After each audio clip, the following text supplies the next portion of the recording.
Assalamualaikum warahmatullahi wabarakatuh. Sanak Bayi TV, senang sekali saya Tupu Tua dapat menemani Sanak Bayi TV di Ngota Ngobrol Prestasi. Edisi kali ini begitu religi, dibalut dengan kostum putih, merah, pokoknya menutup aurat.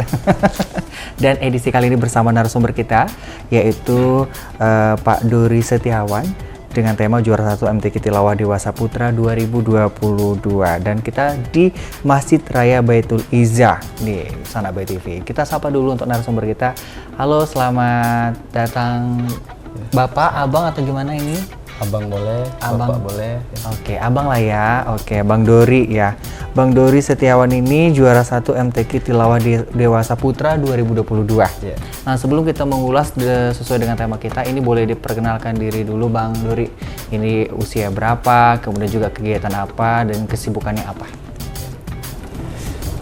Baik, Assalamualaikum warahmatullahi wabarakatuh. Perkenalkan, nama saya Dori Setiawan, berasal dari Bengkulu Utara. Perusahaan ini beralamat tempat tinggal di Jalan Semarak 1, Kelurahan Bentiring Permai, Kota Bengkulu. Usia sekarang sudah masuk ke 29 tahun. Pekerjaan sehari-hari sebagai tenaga pengajar di Pondok Pesantren Pancasila Bengkulu. Oke, dan ternyata kesibukannya Bang Dori ini adalah sebagai tenaga pengajar ya Bang ya? Ya. Oke, baik. Ini boleh dijelaskan nggak Bang, apa sebenarnya membuat Abang tertarik ke pekerjaan yang memang ke religian gitu Bang, keagamaan, sehingga kan kalau kita lihat kan banyak orang kan lebih pengen berkarir seperti di pekerjaan lain, tidak menyangkut paut dengan keagamaan. Abang kan udah juara 1 MTQ Tilawah Dewasa Putra, juga sebagai tenaga pengajar di Pondok Pesantren Pancasila. Apa yang membuat Abang tertarik banget Bang? Ya, karena memang dulunya kita menempuh pendidikan di pesantren Pancasila. Oke. Jadi sejak tamat dari Pancasila kita berkeinginan untuk mencoba mengabdikan diri kita untuk membantu mengajar di Pondok Pesantren Pancasila. Oke, Sembari baik. kita memang untuk mengamalkan ilmu yang dimiliki. Oke, baik. Ternyata sebelumnya adalah sebagai anak pesantren ya Bang ya, yang sehingga menjadi tenaga pengajar. Nah, untuk Bang Dori sendiri, apa sih yang menyebabkan menjadi ingin mengikuti kompetisi seperti juara 1 MTQ Tilawah? Sebelum dijelaskan ini, boleh dikatakan perlombaan MTQ itu seperti apa aja kira-kira Bang? Ya. Baik, MTQ itu merupakan singkatan dari Musabaqah Tilawatil Quran ya. Seperti yang kita ketahui, arti dari Musabaqah itu sendiri adalah perlombaan, kompetisi ya. Kompetisi yang berkenaan dengan Al-Quran ya. Yang di dalamnya tidak hanya memperlombakan membaca Al-Quran saja ya, tetapi dia di sana juga ada hafalan Al-Quran. Kemudian ada juga di dalam MTQ itu perlombaan seni tulis Al-Quran ya, yang kita kenal dengan khotil Quran ya. Kemudian ada banyak cabang-cabang lainnya yang diperlombakan di MTQ ya. Di samping dia sebagai kompetisi atau perlombaan Al-Quran, lebih jauh daripada itu, MTQ itu ada nilai-nilai yang mendasar ya. Artinya tidak hanya perlombaan saja, tidak hanya kompetisi saja, tetapi di dalam MTQ itu ada syiar Al-Quran. Ada syiar Al-Quran terhadap masyarakat, sehingga dengan adanya kegiatan MTQ itu bisa membangkitkan semangat ataupun gairah kepada masyarakat untuk mencintai Al-Quran. Oke Bang, untuk MTQ itu sendiri tuh menurut pengetahuan Abang itu diselenggarakan sejak kapan sih pertama kali itu? Kalau pertama kali itu sudah lama ya. Sudah lama ya? Sekitar tahun 1960-an itu sudah diadakan MTQ ya. Kan kita belum ada gitu kan. Oke, berarti 1960-an ternyata untuk MTQ ini sudah diselenggarakan yang memang untuk melatih atau juga membuat kompetisi ya Bang ya? Ya, sehingga mendapatkan penghargaan bagi semuanya yang mengikuti kompetisi tersebut. Nah, untuk kemarin lomba MTQ tingkat provinsinya kemarin diadakan di mana sih Bang? Dan juga dilaksanakan kapan? Ya, kemarin di Kabupaten Kaur, dilaksanakan di Kabupaten Kaur. Kebetulan Kaur yang menjadi tuan rumah untuk tingkat provinsinya, karena dia kan setiap diadakannya event tersebut itu pindah-pindah untuk tuan rumahnya ya. Dan diadakan pada sekitar awal Januari ya. Awal Januari. Oke, baik. Nah, untuk kompetisi itu sendiri, persiapan yang dilakukan untuk Bang Dori sendiri gimana nih? Apakah nggak pakai persiapan langsung tampil atau gimana? Ya, tentu ada persiapan-persiapan ya. Di samping kita memang merutinkan ya latihan, kemudian juga kita mempersiapkan juga kesehatan, kemudian juga karena MTQ ini kebetulan di cabang yang saya ikuti itu adalah cabang tilawah ya, artinya harus mempersiapkan suara, artinya kita harus juga mempersiapkan pola makan kita ya, dengan sampai ketika tampil pada MTQ nanti suara kita tidak fit. Oke, untuk juara 1 cabang tilawah dewasa putra tingkat provinsi Bengkulu, untuk dari umur berapa ke berapa sih Bang untuk mereka untuk mengikuti kompetisi itu? Kalau yang untuk tingkat dewasa itu batasan umurnya 40 tahun. 40 tahun ya? 40 tahun. Oke, baik. Untuk Bang Dori sendiri kemarin jadi perwakilan dari kota atau kabupaten Bengkulu Utara ya? Iya. Dan berapa orang sih Bang perwakilan dari cabang lomba tersebut dari Bengkulu Utara? Dari Bengkulu Utara ada 30 tusan, 30 peserta. Okay. Karena dia banyak cabangnya kan dalam MTQ itu. Kebetulan untuk yang saya sendiri yang ikuti itu cabang tilawah dewasa. Oke, baik. Nah, sebelum sampai ke lomba MTQ tingkat provinsi kemarin, apakah ada tahapan seleksi dulu nggak yang dilakukan sebelum ke kabupaten yang diwakilkan, Bang? Iya, ada. Untuk MTQ ini dia diseleksi dari tingkat kecamatan ya. Nanti yang juara 1 di tingkat kecamatan mewakili kecamatannya untuk di tingkat kabupaten. Nanti yang juara 1 di kabupaten mewakili kabupatennya untuk di tingkat provinsi dan seterusnya. Oke, baik. Sahabat BTV, nanti kita bakal bahas lagi di segmen kedua bagaimana sih untuk menjadi juara 1 lomba di MTQ tingkat provinsi Bengkulu ini. Jangan kemana-mana, tetap di Ngota Ngobrol Prestasi. Baik, sahabat TV, Anda masih bersama saya Tupu Tua di Ngota Ngobrol Prestasi. Masih dengan tema kita juara 1 MTQ Tilawah Dewasa Putra 2022 bersama Bang Dori Setiawan nih. Dan kita masih di Masjid Raya Baitul Izzah Bengkulu. Diwakilkan dari Kabupaten Bengkulu Utara ya Bang ya? Iya. Baik, itu katanya tadi ada 30 peserta. Nah, itu mereka semua langsung dapat untuk cabang-cabang lombanya atau gimana? Iya. Mereka yang 30 peserta itu sudah memiliki cabang masing-masing yang diikutkan. Oke, baik. Mereka sendiri itu gimana? Apakah ada persiapan khusus sudah saat di kecamatan yang Abang katakan tadi atau gimana? Ya.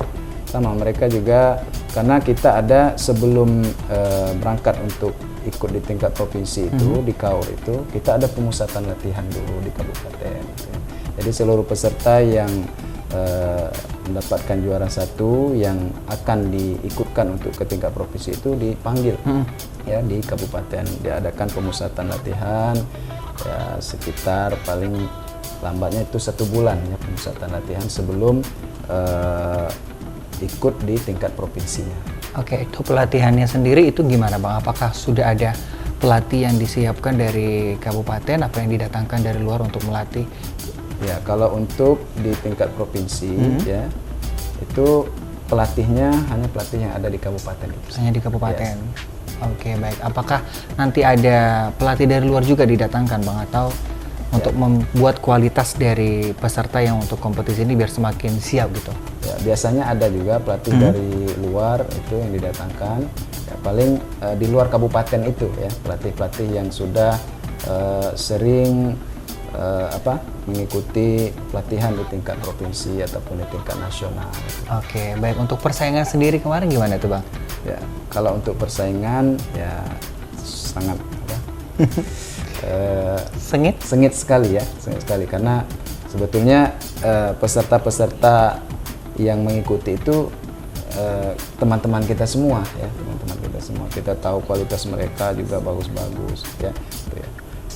Mungkin dapat juara 1 ini hanya kebagian rezekinya saja gitu ya. Artinya bukan arti kita yang paling baik di antara mereka, tidak ya. Mereka juga baik, artinya bagus-bagus semua untuk para korek-korek kita yang ada di Provinsi Bengkulu ini ya. Hanya saja kebetulan, secara kebetulan mungkin rezekinya baru untuk saya pribadi. Gitu. Oke, baik. Nah, selama kompetisi itu sendiri kan pasti ada yang juga kita lihat menjadi tantangan ya Bang ya. Kadang kita sudah berusaha tampil. Nah untuk Abang sendiri mengatasi itu sendiri gimana? Kan udah ini kompetisi, tapi ini yang menjadi saingan adalah teman-teman. Gimana sih cara untuk menaklukkan yang rasa gugup? Yang memang kan ya teman-teman, tapi kalau udah kompetisi ya otomatis harus menang gitu. Ya, kalau gugup itu ya manusiawi ya. Setiap kita orang yang sudah juara nasional pun ya ketika dia tampil di tingkat kabupaten atau provinsi, tentu mereka pasti ada gugupnya. Karena mengapa? Karena kita membaca itu di hadapan dewan juri ya, di hadapan dewan juri ya. Kalau di MTQ itu disebut dewan hakim ya. Sementara dewan hakimnya ini adalah guru-guru kita ya, guru-guru kita sendiri. Jadi wajar kalau kita itu grogi ketika tampil ya kita hanya berusaha semaksimal mungkin untuk menampilkan yang terbaik. Oke, dan untuk penilaian seperti apa sih sebenarnya menjadi poin penting Bang dalam lomba tilawah ini? Ya, dalam lomba tilawah untuk penilaiannya sama saja ya pada MTQ yang sering kita ikuti itu kan. Ya, yang dinilai itu tajwid ya. Tajwid itu yang menjadi poin penting dalam kita mengikuti MTQ ini. Ya, tajwid karena poin terbesar ya ketika kita mengikuti MTQ itu tajwid ya. Itu poin terbesar. Kemudian juga irama ya. Kemudian irama. Kemudian juga suara ya, suara, keutuhan suara kita, kejernihan suara kita, vokal kita gimana. Itu yang dinilai. Oke, berarti dua inti ya. Tiga poin. Yang pertama adalah tajwid, kemudian suara. Ya. Kemudian satu lagi ada satu namanya fasohah ya. Fasohah itu adalah waqaf dan ibtida. Waqaf ibtida itu di mana kita berhenti dan di mana kita mengulang membaca ya. Dalam bacaan itu. Baik. Karena kita tidak bisa asal berhenti ya. Karena itu bisa memutus makna daripada ayat yang kita baca. Nah, itu juga menjadi poin penting di dalam kita mengikuti musabaqah tilawatul Quran. Oke, berarti ada 3 ya sahabat TV untuk tilawah ini sendiri, yaitu pertama tadi adalah tajwid, kemudian juga suara, kemudian juga pengulangan ya, fasohah ya, biar maknanya nggak salah dan penyebutannya pas ya. Baik, untuk apakah ada syarat nih untuk ikut lomba tilawah kemarin Pak? Apa harus minimal hafalan juz Quran atau harus hafiz 30 juz? Ya, kalau untuk yang cabang saya ikuti ini tidak ada syarat-syarat kita harus hafal sekian tidak ya. Karena memang kita kan seleksinya kan dari bawah itu kan, dari tingkat kecamatan, dari kabupaten ya, kemudian dari naik kabupaten ke tingkat provinsi gitu, nanti di provinsi baru ke tingkat nasional gitu. Baik, dan untuk teknis dan tahapan di perlombaan MTQ di provinsi kemarin gimana? Apakah ada babaknya Bang? Apakah langsung tep? Ya, ada dari babak penyisihan ya. Kemudian diambil 3 peserta ya, baik yang putra maupun yang putri untuk dilanjutkan ke babak final. Oke, baik. Sanabai TV kita bakal saksikan di segmen berikutnya bagaimana sih untuk Abang Dori ini bertilawah. Tetap bersama kami di Ngota Ngobrol Prestasi. Baik, Sanabai TV Anda masih bersama saya Tupu Tua di Ngota Ngobrol Prestasi. Dan tentunya Sanabai TV masih bersama narasumber kita Bang Dori Setiawan, juara 1 MTQ Tilawah Dewasa Putra 2022, masih di lokasi kita Masjid Raya Baitul Izzah Bengkulu. Dan Sanabai TV, coba kita dengar dan lihat bersama gimana sih Bang Dori untuk tilawah, dan mari kita saksikan bersama. A'udzu billahi minasy syaithanir rajim.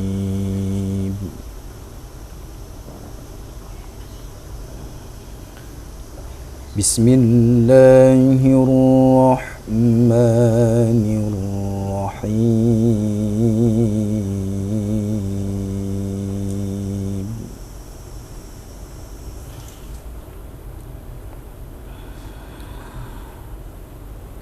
Inna fi khalqis samawati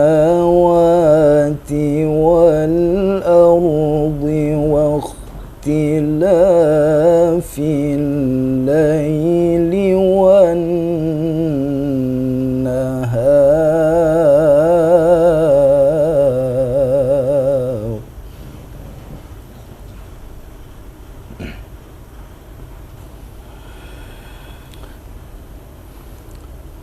واختلاف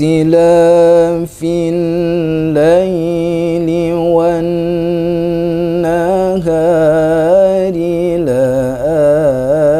لآيات لأولي الألباب.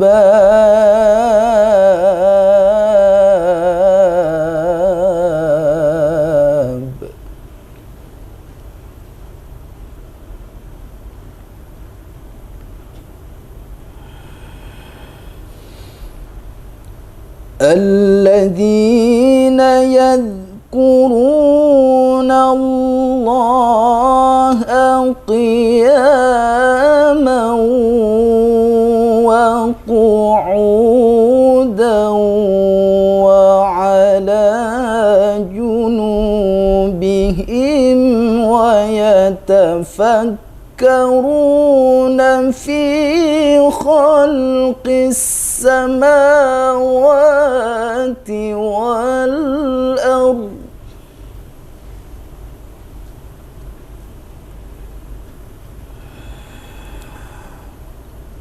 ربنا ما خلقت هذا باطلا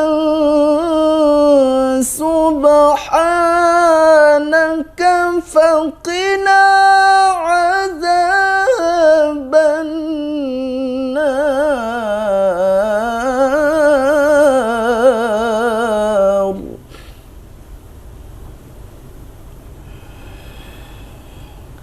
ربنا ما خلقت هذا باطلا سبحانك فقنا عذاب النار.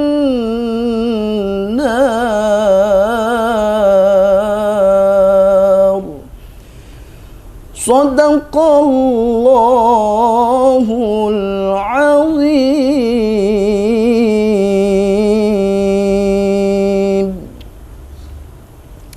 Baik, Sanabai TV sudah kita dengar dan saksikan bersama untuk tilawah yang sudah dilakukan oleh Bang Duri Setiawan sendiri. Nah, itu sendiri gimana sih Bang? Apakah setiap pembacaan itu adakah ritme yang memang harus dijaga dan sesuai di bacaan tadi Bang? Ya, memang ada ritme atau kerangka-kerangka lagu ya. Kemudian juga lagunya juga sebaiknya itu sesuai dengan makna daripada ayat itu ya. Kalau memang ayat itu sedih, maka kita membawakan lagu yang sedih itu kan. Kalau ayat itu berkenaan dengan maknanya gembira, maka kita usahakan membawa lagu yang gembira. Oke, untuk persiapan sendiri selain memang sesuai bacaan, kemudian juga sesuai yang diinginkan oleh Dewan Juri kriterianya, apakah pernah ada kendala dalam pembacaan? Seperti mungkin pola pernafasan atau juga konsentrasi tiba-tiba tidak maksimal. Banyak sekali kendalanya. Banyak ya Bang. Itu sangat sering dijumpai ketika dalam musabaqah ya, dalam MTQ. Pas latihan kita bagus ya. Pas ketika tampil ya, pada MTQ-nya ada bacaan yang salah. Kemudian nafas juga menjadi pendek gitu kan. Ketika latihan mungkin nafas kita sampai ya satu baris ya, itu ya. Pas tampil di mimbarnya ya, mimbar MTQ itu nafas menjadi pendek gitu kan. Nah, itu kan faktor mental juga. Itu kendala yang sering dijumpai. Kemudian suara juga tiba-tiba mudah serak gitu ya. Itu merupakan kendala ya, ketika kita ikut MTQ. Kendala itu terjadi, bagaimana untuk Bang Duri mengatasinya? Boleh dikasih tips nih untuk menjaga hafalan, kemudian juga bacaan dan juga suaranya Bang. Ya, untuk menjaga bacaan tentu kita harus, karena yang kita baca ini adalah Al-Quran ya. Al-Quran ini kalam Allah ya, kalam Allah. Artinya kita harus juga mendekatkan diri kita kepada Allah ya. Kemudian juga kita menjaga nafas ya, tentu dengan kita harus banyak berolahraga ya, kemudian menjaga suara kita supaya tidak mudah serak ya. Kita juga harus menjaga pola makanan kita ya, itu. Oke, baik, pola makan, kemudian juga istirahat ya. Dan adakah pesan ataupun harapan yang ingin disampaikan ke Sanabai TV, apalagi untuk generasi muda? Bukan maksud saya Abang Dori generasi tua ya, untuk semua generasi ya. Silahkan Abang Dori. Baik, tentunya ini mungkin pesan untuk sahabat-sahabat ya, untuk rekan-rekan, teman-teman masyarakat khususnya di Provinsi Bengkulu ini. Mari kita sama-sama mencintai Al-Quran ya. Kita baca Al-Quran, kemudian kita pahami makna dari Al-Quran itu sendiri ya. Kita dekatkan diri kita dengan Al-Quran. Karena Al-Quran itu dia tidak berubah ya, tidak berubah. Akan tetapi dengan kita dekat dengan Al-Quran, Al-Quran akan mampu mengubah hidup kita. Oke, baik. Amin. Terima kasih untuk Bang Dori yang sudah hadir di Ngota Ngobrol Prestasi edisi kali ini. Semoga semakin sukses dan berprestasi ya Bang ya, membanggakan dan menambah ladang pahala. Saya Tupu Tua dan seluruh kru kerabat kerja yang bertugas, mohon pamit undur diri. BETV, Beke.